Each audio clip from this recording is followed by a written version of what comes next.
pada kesempatan kali ini kita akan melanjutkan di bagian kedua, yaitu fokusnya di perkalian aljabar. Nah, perlu diketahui bahwa bab aljabar itu seringkali dikeluhkan oleh banyak orang, banyak siswa ya. Kenapa? Karena ini yang pertama materi baru ya. Yang kedua karena mengandung variabel atau mengandung huruf-huruf, itu yang paling tidak disukai oleh siswa. Nah, walaupun tidak disukai, ini merupakan materi yang sangat penting ya, sehingga kita harus sungguh-sungguh mempelajari ini. Oke, berikutnya ini langsung saja kita ke materi intinya. Oke, perkalian aljabar ini silakan diamati perkalian berikut. 5 kali 5 itu kan sama aja dengan 5 kuadrat ya, atau 5 pangkat 2 ya kan. Ini kan sudah kita pahami bersama bahwa 5 kali 5 itu sama aja dengan 5 kuadrat.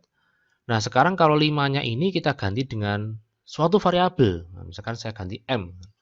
Berarti bisa kita tulis M dikali M itu sama aja dengan M kuadrat. Ya kan? Nah, sekarang bagaimana kalau di depannya M ini kita kasih koefisien? Koefisien ini, angka. Ini 3, ini 2. 3M kali 2M, bagaimana jadinya? Nah, ternyata kalau perkalian seperti ini, 3 dan 2-nya kita kalikan ya. Jadi 6M kuadrat. Nah, diingat-ingat ya, jadi pangkatnya ternyata dia berubah. Kalau kemarin di pertemuan yang pertama, itu kan kalau 3M ditambah 2M, itu kan sama aja dengan 5M. Jadi pangkatnya tetap, M-nya tetap ya. Nah, kalau perkalian ternyata dia berubah. Ini jadi pangkat 2. Kenapa pangkat 2? Karena ini pangkat 1, jadinya pangkat 2. Oke, jadi itu ya bedanya perkalian dengan penjumlahan. Nah, bagaimana kalau perkaliannya seperti ini? Ini kan sudah pernah kita bahas di pertemuan yang pertama, yaitu kita menggunakan sifat distributif ya. Cuman di sini bedanya, ini ada M-nya, ini ada variabelnya juga. Tapi sama aja, konsepnya kita kalikan dengan menggunakan sifat distributif. 3M kali 2M, nah ini kita tadi sudah dapatkan 6M kuadrat. Berikutnya 3M dikali negatif 5. Nah, positif kali negatif berarti negatif kan? Ya, 3 kali 5, min 15M. Nah, ini kok pangkatnya nggak ada kayak ini, Pak. Oh iya, kan ini soalnya 5-nya nggak ada M-nya, sehingga M-nya cukup 1 aja, nggak usah pangkat 2. Itu bedanya. Ini sama dengan berapa? Oh, nggak bisa. Ini sudah final, nggak bisa disederhanakan lagi, karena satunya ada pangkat 2, satunya pangkatnya 1. Jadi nggak bisa kita sederhanakan. Ini kita stop sampai sini. Gitu ya. Oke, lanjut. Nah, bagaimana kalau perkaliannya itu 2 suku lawan 2 suku? Ini 2 suku, ini 2 suku dikali. Bagaimana caranya? Nah, ini kita gunakan sifat distributif juga, yaitu N kali N. Ya, berarti N kali N jadi berapa? N kuadrat ya, sama kayak N tadi di atas. Kemudian N kali 3, bagaimana? Ya, 3N. Selanjutnya, bagaimana kalau ini 4 kali N? Ya 4N. Kemudian 4 kali 3, dia 12. Positif kan, jadi plus.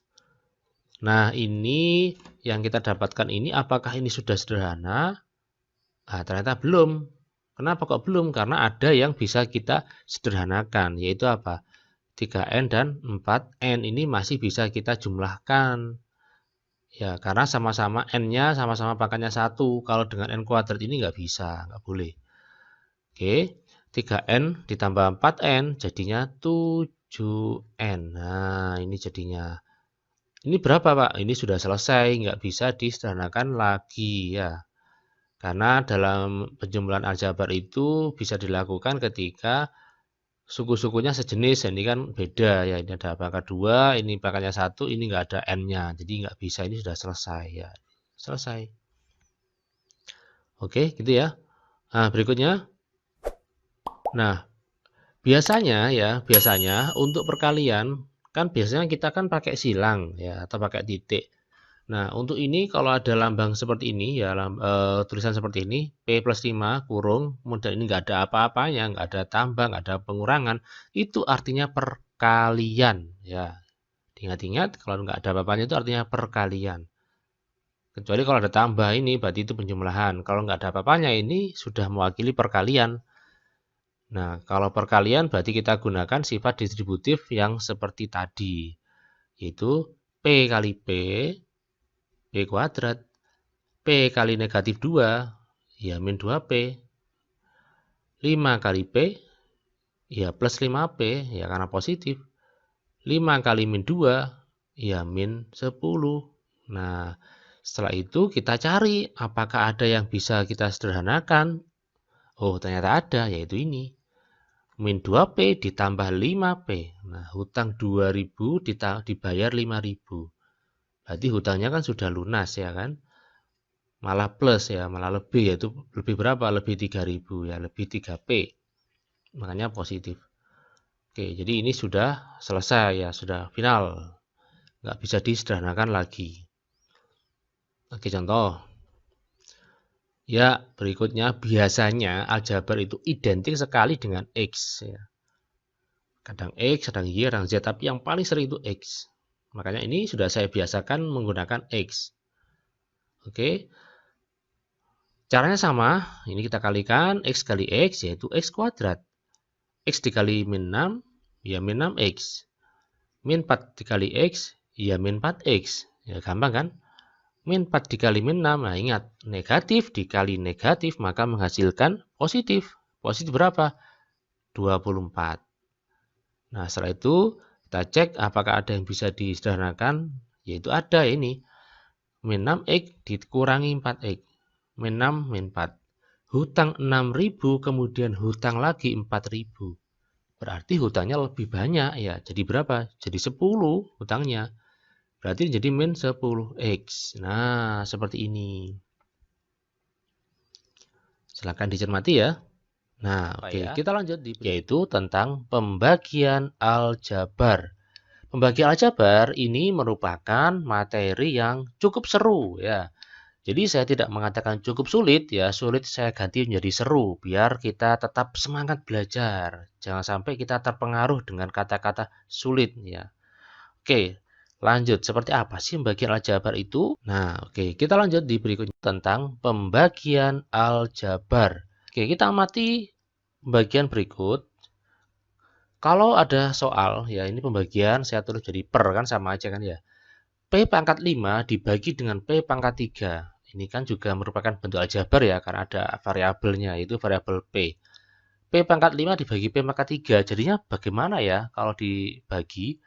Nah, ini saya berikan asalnya dulu. P pangkat 5 itu kan sebetulnya P kali P kali P.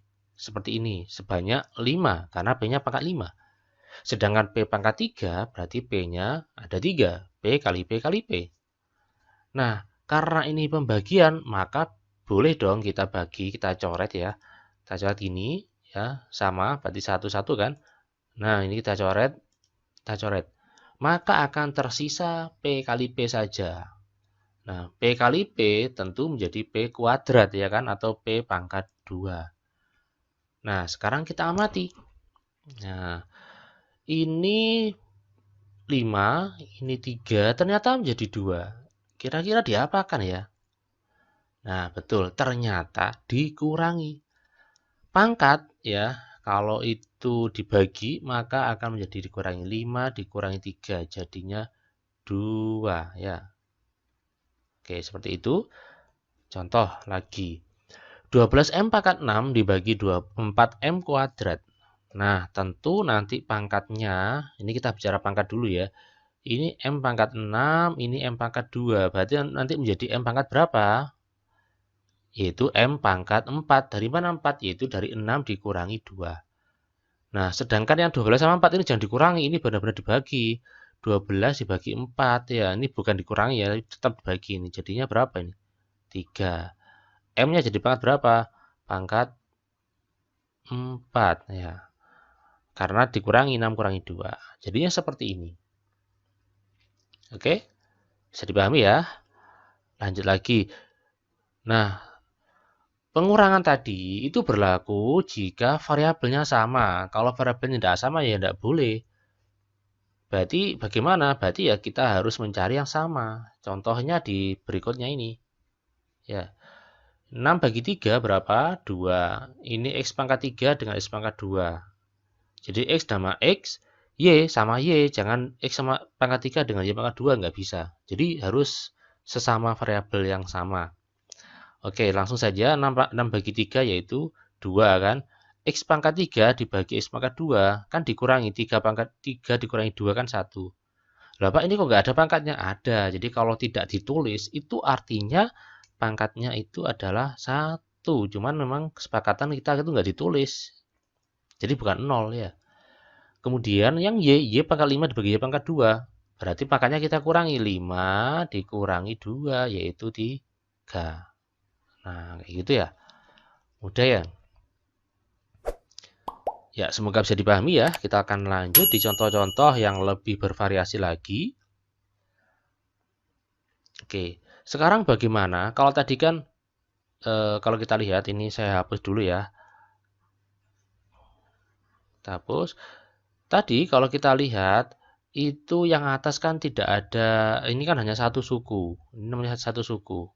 Karena tidak dipisahkan oleh tanda penjumlahan atau pengurangan. Ini satu suku. Nah, di nomor contoh 1 ini ada penjumlahan. Berarti ini ada dua suku, yaitu suku 6x kuadrat dengan suku 8x. Bagaimana cara membaginya? Nah, cara membaginya yaitu harus dibagi dua-duanya. 6x kuadrat dibagi 2x, 8x juga dibagi dengan 2x juga. Nah, seperti ini jadinya.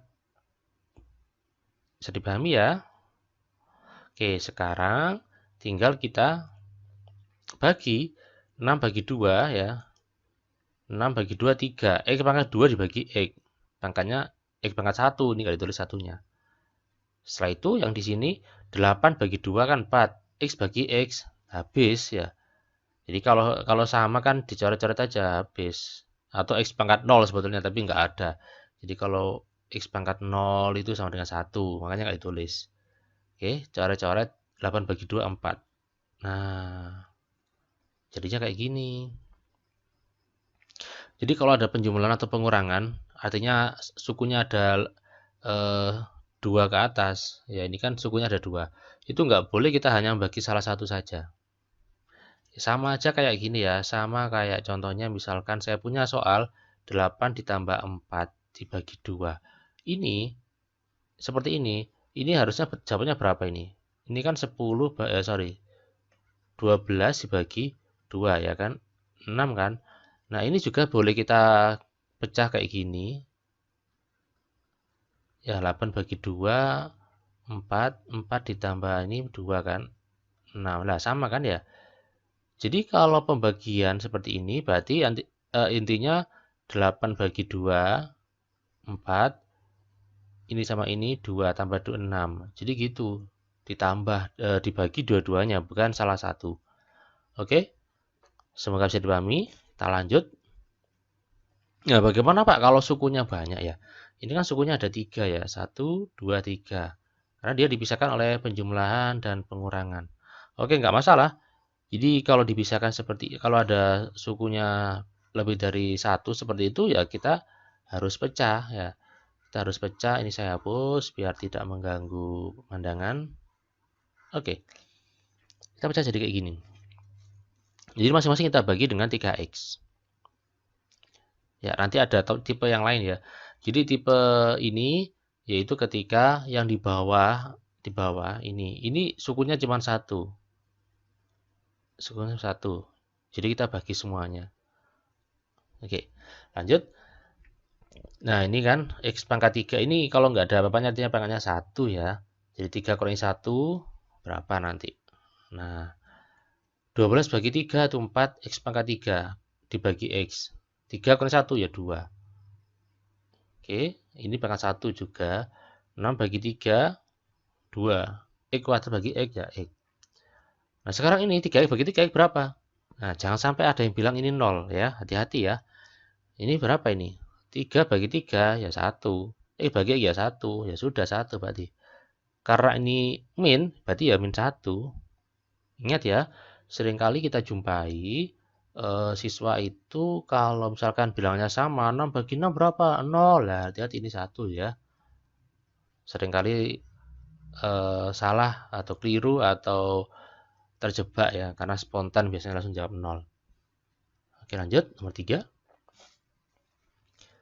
Nomor 3 ini sebetulnya sama dengan nomor 1 ya, cuman di sini variabelnya dijadikan kumpul seperti ini.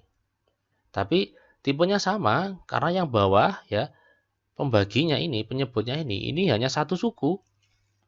Berarti langkahnya yaitu dibagi semuanya, dipecah kayak gini. Nah, Pak, bagaimana ada M kuadrat N, ada MN nih Pak, kok bingung nih? Oh, enggak masalah.